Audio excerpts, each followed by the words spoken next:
Minasyaitonirrajim. Bismillahirrahmanirrahim. Assalamualaikum warahmatullahi wabarakatuh. Para hadirin yang berbahagia, sebentar lagi kita akan kedatangan hari raya umat muslim setelah Idul Fitri, yaitu Idul Adha. Dimana ketika Idul Adha itu kita diwajibkan untuk berkurban bagi yang mampu.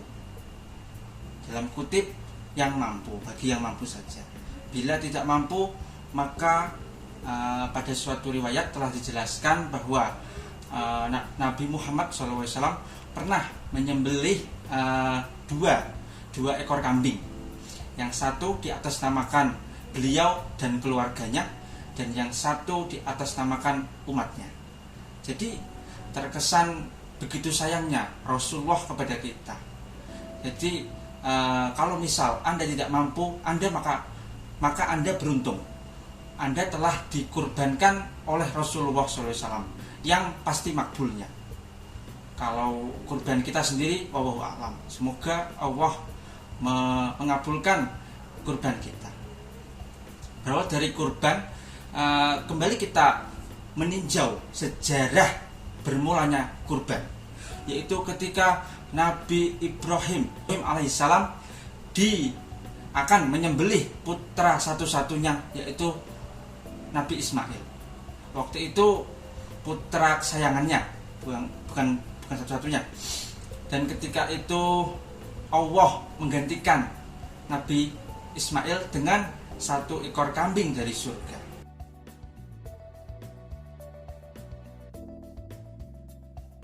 Riwayat kurban. Kenapa kita diwajibkan kurban? Sebenarnya riwayat tersebut ada di surah Al-Kautsar yang berbunyi, A'udzubillahi minasyaitonirrajim. Bismillahirrahmanirrahim. Inna a'tainakal kautsar fasholli lirabbika wanhar inna syani'aka huwal abtar. Di sini yang saya garis bawahi adalah ayat kedua, yang berarti fasholli lirabbika wanhar. Beribadahlah, sholatlah untuk Rabbmu, dan juga berkurbanlah.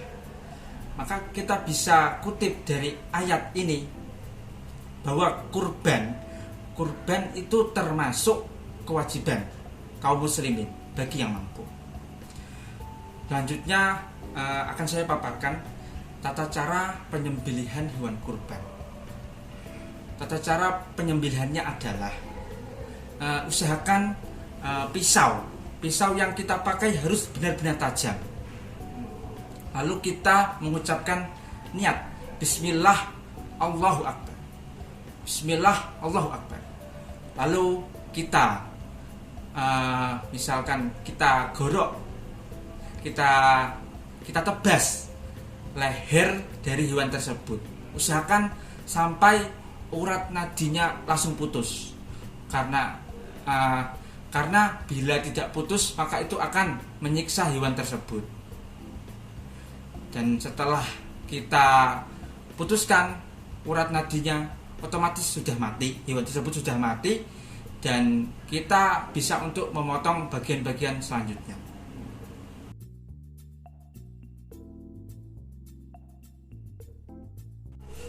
Lalu hewan apa aja sih yang boleh dikurbankan?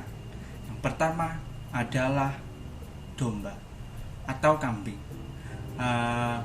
Domba atau kambing boleh dikurbankan dalam umur 1-2 tahun. Lalu selanjutnya ada sapi atau kerbau.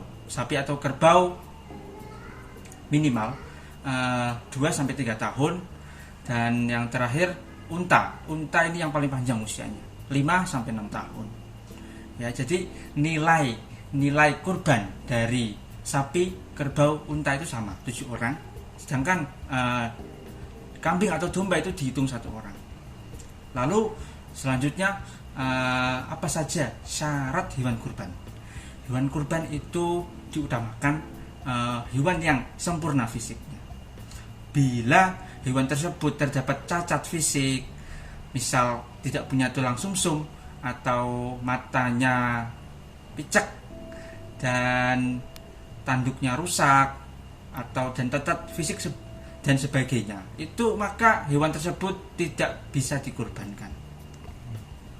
Dan pahala kurban nantinya di setiap tumpahan darah hewan tersebut akan dihitung pahala bagi kita.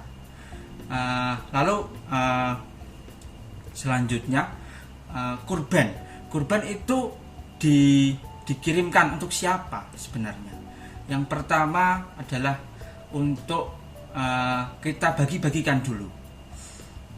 Jadi dalam lingkup seperti ini, jika Anda misal menyembelih seekor kambing, lalu dagingnya yang pertama Anda lakukan adalah Anda bagikan.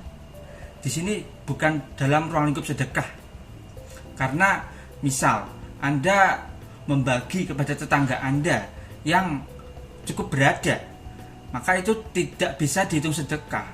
Jadi bisanya sebatas hadiah.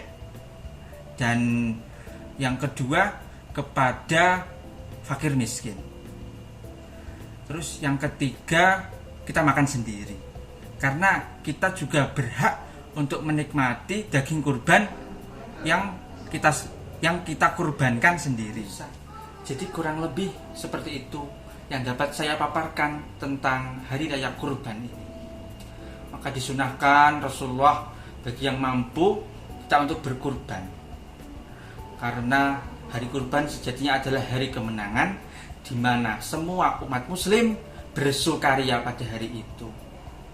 Maka laksanakanlah kurban bagi yang mampu. Cukup sekian dari saya. Bila ada tutur kata yang salah, saya mohon maaf. Wassalamualaikum warahmatullahi wabarakatuh.